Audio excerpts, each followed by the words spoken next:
Welcome to the Business Trendsetter Podcast, where we talk about trends and how to use them to run your business, to grow your business. My name is Manny Turan. And I'm Adam Hartung. We're Spark Partners. We're here every week to discuss all things trends. We peer behind the curtain of lots of interesting industries, and we really take an interesting approach to how we view the world, and that is, of course, through the lens of innovation, trends, and business growth, and so forth. So the topic for today has to do with something that most, if you're online watching this, and even in your car watching or listening to this or whatever, it would be 100 or maybe 99.999% that you've actually used YouTube. You've participated, you've watched videos on it. But today we want to kind of turn the lens around and take a look at the YouTube side, how much it's grown and really how it's competed and certainly competes now with television and other forms of entertainment, why it's the second largest search engine behind Google for many demographic age groups. And so let's start there, Adam. Let's talk about sort of what YouTube is to the television world. Yeah, so I wrote my first column about YouTube and the media 15 years ago, and when I was with Forbes, and back then I used to project that the broadcast television guys were in really big trouble, that their content was not being watched enough, that they were losing viewers all the time. And of course, the big threat then was Netflix and to some extent Disney, and and Hulu was out there with streaming. So it's kind of like, guys, what's happening here is you're not getting the content. You're not making enough, getting enough eyeballs to get enough advertisers to get enough money to do the content that the three networks frequently did for a long time. So that's 15 years ago. And that's clearly now happened. I think we're at a point now where the broadcast television is just about kaput. Very few original content now. Most of what they do is reality TV. When I was a young boy, much older than you, Manny, when I was young, they used to have The Price is Right was a primetime television show, and that Let's Make a Deal was a primetime television show. Exactly. Password was a primetime television show, and that was because they filled up the airwaves. They need to have content, and these game shows were very inexpensive. You set up a set, people come on, have some interviewers that get paid nearly nothing. Then you have these people that were being asked questions or game players, and they didn't get paid anything unless they won something, right? So it's really, really cheap content. Well, we continue to go down that road. Right now, reality TV is only keeping broadcast television alive. You got people that go on shows to try to play a game that runs through 14 episodes, and at the end of the day, some guy maybe wins $1 million, right? But $1 million for that is nothing compared to the cost of trying to produce a sitcom, for example, 30-minute sitcom with 8 or 9 episodes. And live sports. I mean, if it wasn't for those two things, you wouldn't have television anymore because they can't get enough people to watch the FBI or some of those other programs to make them pay off, to make them good. So kind of knowing that, what's happened, where we've got to now? Well, it's a lot of streaming, right? You sit down, you turn on your television, and you stream something. And so naturally, my thought was that the biggest streamer has to be Netflix. I mean, I look at the numbers on Netflix and, how many eyeballs they get, the number of subscribers they have, and it's very, very impressive numbers. That's when I was surprised to learn that Netflix is not number one when it comes to streaming on television.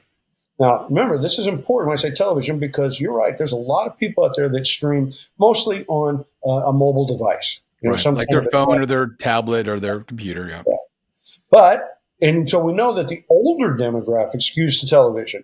People over 50, people over 60, people over 70 used to sit down and turn on the TV. But nowadays, you turn on your TV and right there you can access streaming. I thought it's got to be Netflix. Nope, it's YouTube.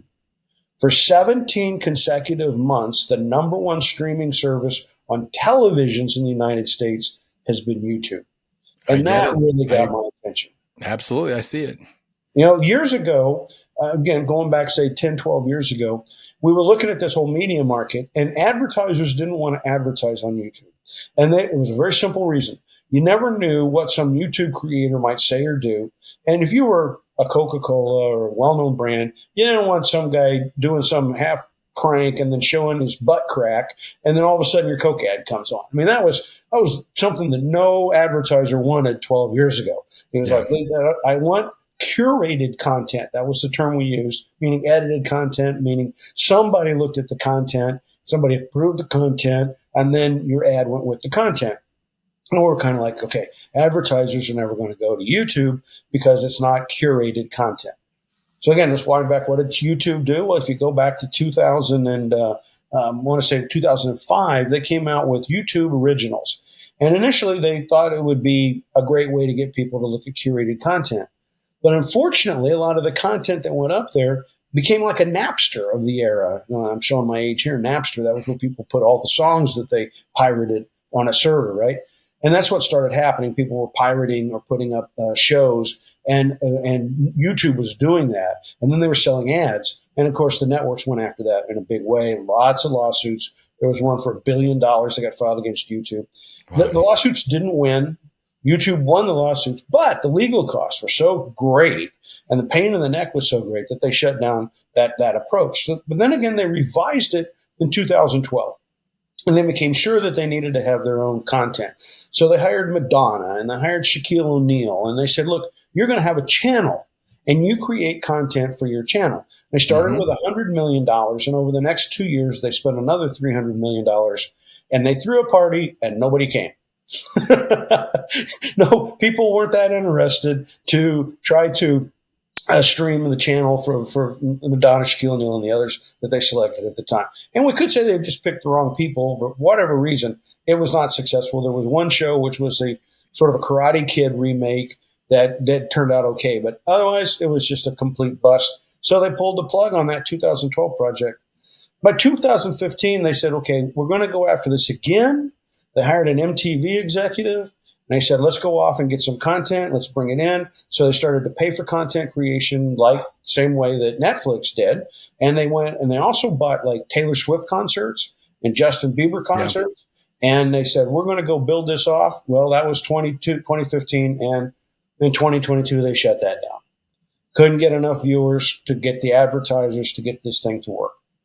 So at this point, you're kind of like, well, Google must have given up, right? I mean, what else would you do? Well, what happened was they looked around and they realized that the shows that were nonsensical, meaningless, that didn't have anything going for them, they never really got big. They never really amounted to much. But there were some people like you and me, Manny, just people that wanted to go do something interesting. And they had an idea for a show. And nobody on broadcast TV wanted to pay any attention to them, right? They were like young people in college, but they could take an iPhone and they can make a 30-minute program about something. It could be comical, it could be musical, it could be interesting. And also we see the explosion of TikTok and Instagram, where people start making short format stuff, anywhere from 30 seconds to 3 minutes, and that market starts exploding. So some of these people say, wow, I can do some short content stuff, 30 seconds, and then get people to come over and watch my 15-minute show on YouTube. And so YouTube made the switch in 2023, and they said, look, here's what we're going to do. We're going to let these people run with these programs. We're not going to pay them anything except ad dollars. If they can get a big audience, we'll get the ads and we'll push the ads to their YouTube videos. And that changed the world. Yeah, totally changed the world. And so now what happened is YouTube is so successful that where Netflix is spending $17 billion on content creation, then having to get subscribers and advertisers with the new model, right now YouTube is paying out $70 billion to content creators, but that's percentage of ads. They're not putting any skin in the game at all. They're not putting any money up front. That's insane. So they're getting way more than that. In fact, the last quarter, ad sales on YouTube were up 13%, and they're now doing about $9 billion a quarter in ad sales, probably close to $50 billion a year in ad sales on YouTube, which they're passing through because, once again, they're the number one streamer on television. So I think it's a great story in terms of never giving up on the fact that the marketplace is changing. Try something that doesn't work, try something else. They went at it 3 times. But then that's a really great story about how a big company did something. But the other really big story are these content creators. Yeah. And one of them I heard about is a guy named Mr. Beast. Mr. Beast. Take it over here, Manny. Sure, absolutely. So before I talk about Mr. Beast, I do want to say that to prove to myself and maybe to a portion of our audience that YouTube is in fact surpassed Netflix or something else on television. My mother and my stepfather are watching almost exclusively YouTube videos on their TV.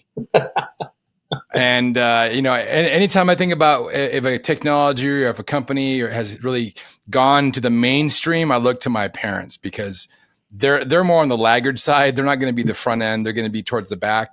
And I walk into their house and they've got YouTube playing, random mariachi videos or something. But back to Mr. Beast. So Mr. Beast got 309 million followers on YouTube. My kids introduced me to Mr. Beast a couple of years ago. I had no idea who he was, and they absolutely love him. They watch his content religiously. He gives out lots of random things, and that's kind of the shock value. Like, oh, Mr. Beast is going to give out 5 Lamborghinis. He's going to have everybody come to this stadium, and they're going to have to sit, for 6 hours and blah blah blah blah blah. But of course, if you think about what he's doing, he's a brilliant marketer. He's bringing these into some kind of a challenge, right? I mean, let's talk a little bit more what it is he actually does. He says he's going to give away a Lamborghini, but he doesn't just randomly pick people, right? Sometimes he does, sometimes he doesn't. Sometimes he has people do certain things. It's basically, you kind of hit the nail on the head earlier. It's like a Monty Hall show. It's like a like a Price is Right. It's a mixture. It's the modern day version of that. And we've talked about this before, that the day of the mega superstar is sort of on the downfall. There are a lot more of these micro or nano micro influencers that then end up growing up to be the Mr. Beasts of the world, who are generating, I think his net worth, he's 26 years old, and his net worth is about $700 million.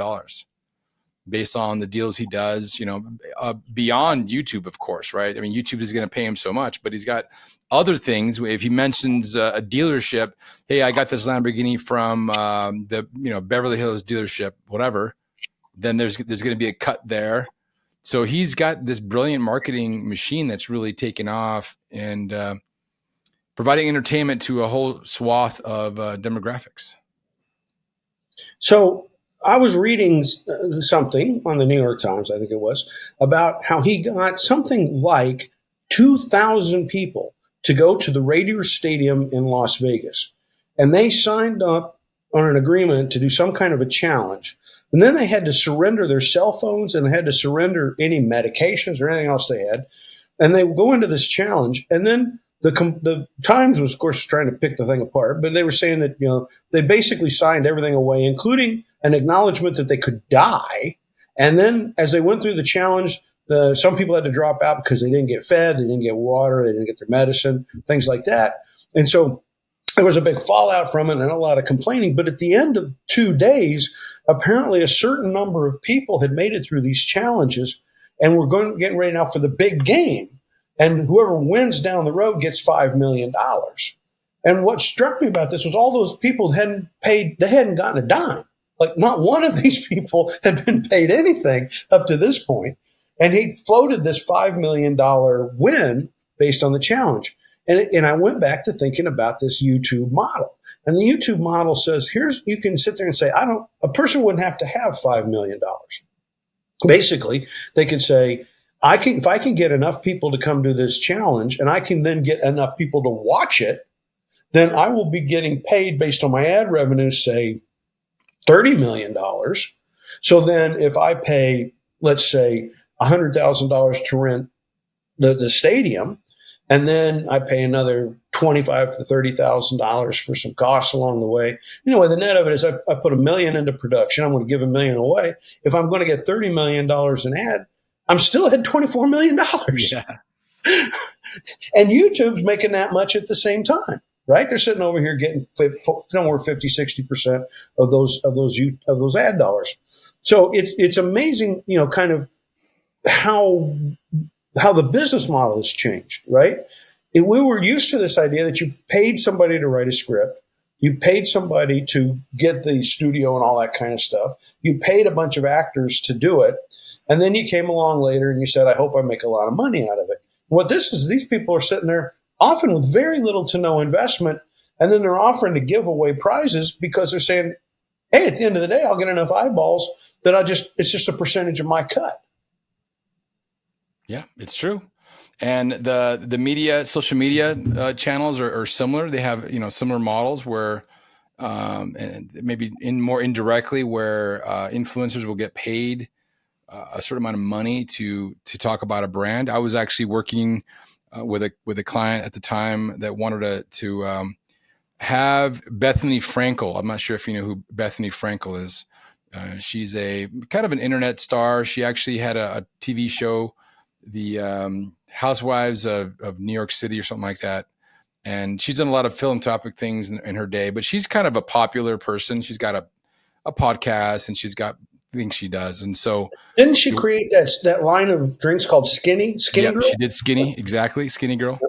And so this person I was working with wanted to engage with her. So I actually got her and her publicist on in a conversation. And this was 4 years ago, before the pandemic, for her to announce and have a three posts. It could be the same week. It could be stretched over 2 weeks.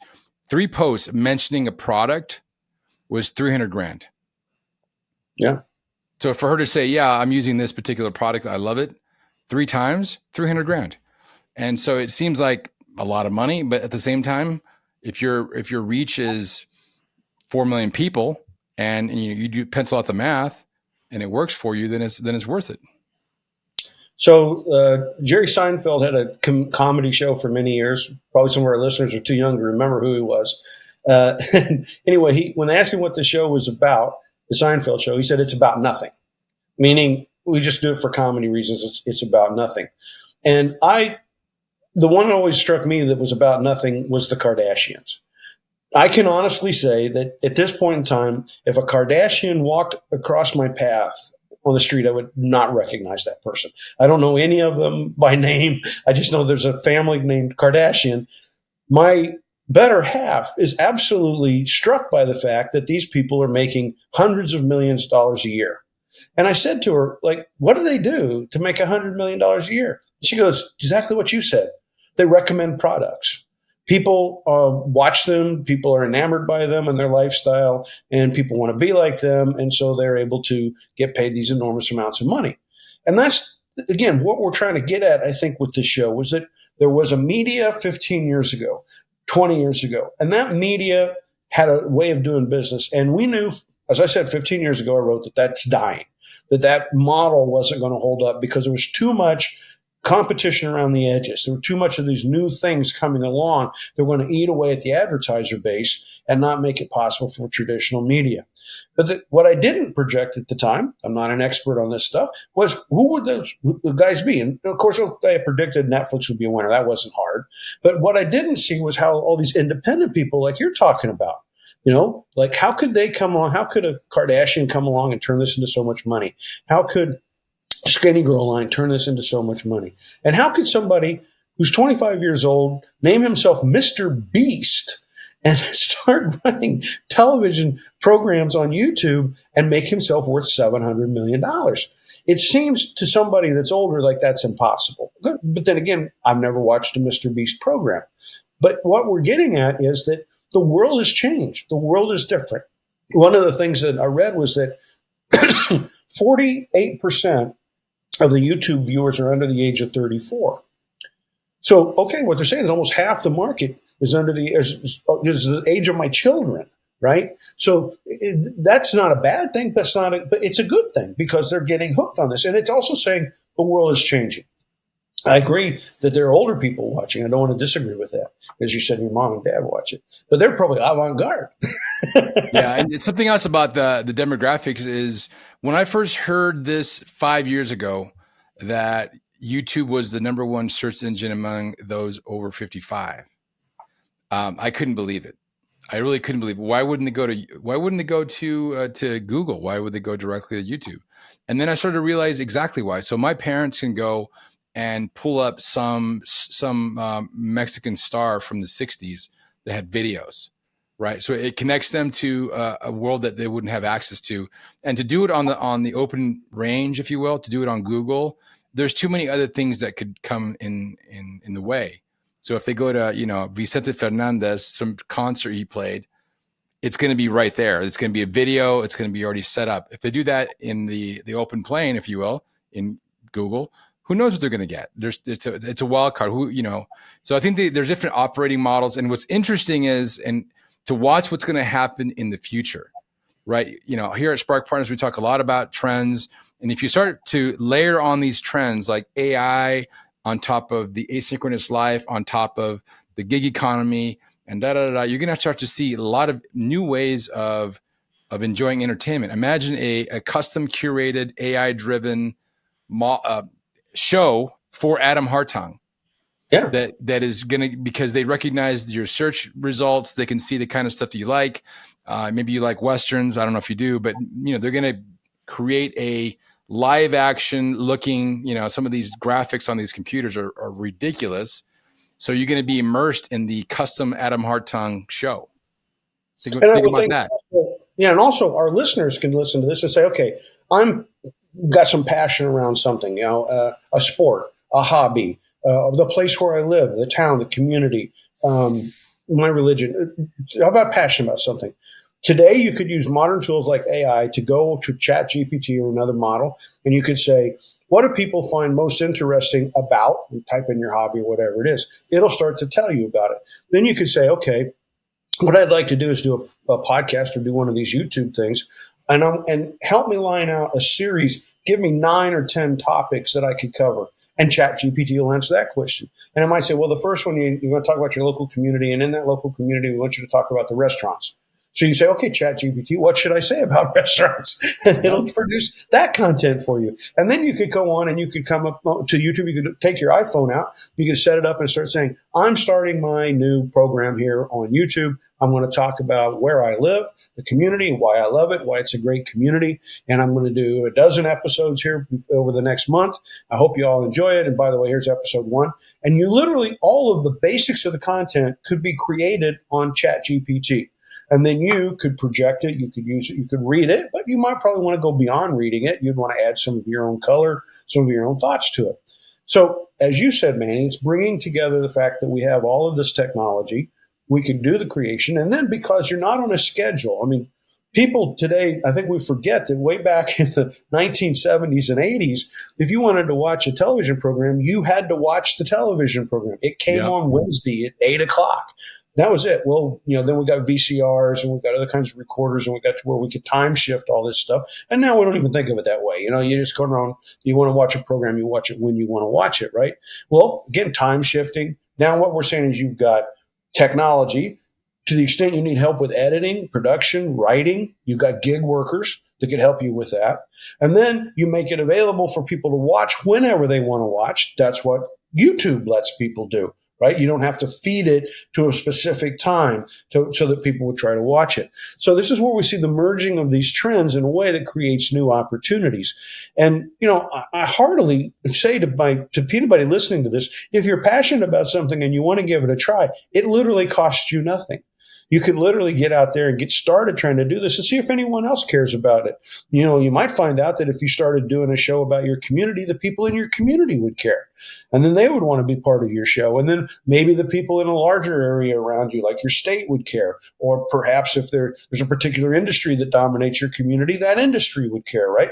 And then this whole thing could start to grow. Now, the one thing I want to be also clear about on this is to the extent I've done any exploration around it, what I've learned is that you've got to be committed to it and you got to put some time to it, right? It's not like you can do 5 and hope that you're a big winner. Yeah. Mr. Beast has been at it for a few years. He's honed his approach and he's figured out what really is interesting to people and he's constantly scanning the horizon. And so I just heard a statistic. The average stand-up comedian takes 10 years from when they commit themselves to the occupation and they're working their day job at the same time until they probably make it onto a show like, an evening, a late night talk show, something like that. It's 10 years. Okay. Now that's 10 years where they're constantly going in front of audiences, telling jokes, trying to figure out what's funny, what's not funny, how to deliver all the skills of the trade. The thing about YouTube is you could go make YouTube videos, put them up. And if people watch them, you're hitting. And if people don't watch them or they shut them off, say 30 seconds in, that's not working. You can accelerate your ability to develop the talent. And so I did notice that there's a lot of comedic shows out there, whereas dialogues like you and I, Manny, two people talking about the world. But then they do it from a comedic point of view. So what I'm getting at again is just that you can, if you want to do it, you can do it. It doesn't cost a lot of money to do it, and you may find an audience, but you might also need to be aware that you might have to work at this for 3, 4, 5 years. But if you were ready to work at it for 10, that's a wonderful thing, right? Yeah. So, and what's interesting is that some of the kids now are wanting to grow up to be YouTube influencers. Yeah. I remember my son, when he was in 5th grade, I think my younger son, he wanted to be a YouTuber when he grew up. And that I found that fascinating because it wasn't as big as it is now, and he was already thinking about it back in the day. So I think most of our listeners know that I have an MBA from the Harvard Business School. And so I get the Harvard magazine. It doesn't cost me anything. It comes out every 2 months. And I was astonished to learn last year that there's actually people who, when they are in college and they decide, when they're in high school and they decide they want to apply to one of these private academic institutions, Harvard, Princeton, Yale, those kinds of places, they would start to record themselves in high school as juniors, what they're doing to try to prepare and then prepare for the tests and get the materials together and everything to try to get into an elite school. And they would put out these podcasts. And they were so successful so then if they got into an elite school, their podcast would be inundated. And people would want to watch all these podcasts. What did Cheryl do? What did Jimmy do in the process of getting themselves admitted to an elite school? And then when they were there, then people were curious, well, what's your first year like? What are you going through? What's your experience in your first year at this elite school? And they had developed followings in the tens of thousands of people, and they were getting revenue from it. So they're just talking about their life as college students, but it was in an area that people had a lot of interest. There was, probably a few million people that would like to go in high school who would like to go to an elite college. And so they're reaching out, how do I find out more? In the old days, it was very difficult to find out what it's like to get the pieces together for an application, and even more difficult to understand what you're going to be like your first or second year there. Now it's available on YouTube. So there's these niches out there. And so I was, like, for example, if you wanted to watch television about the life of being a black person in the United States, YouTube's got a whole lot of content around that. Being a Latino in the United States, being just a Spanish-speaking person in the United States. There's a lot of content in those areas. And I think my favorite is cats. It turns out that people love to watch cats on YouTube.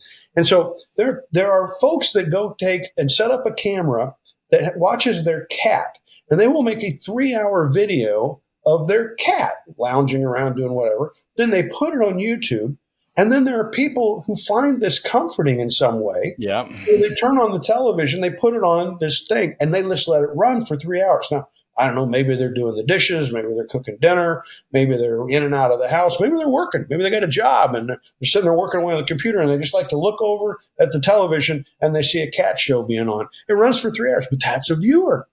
And these people putting cat videos up are getting an audience, and they're getting paid for it. So it's when these new opportunities show up, what always strikes me is that there's so few people that jump into it. And this is one that's available to everybody in a way that, if it really interests you, I just can't say anything more than go for it, man, because it's a chance to try to make some money. Absolutely. And I think it's a matter of entertainment. There's also education.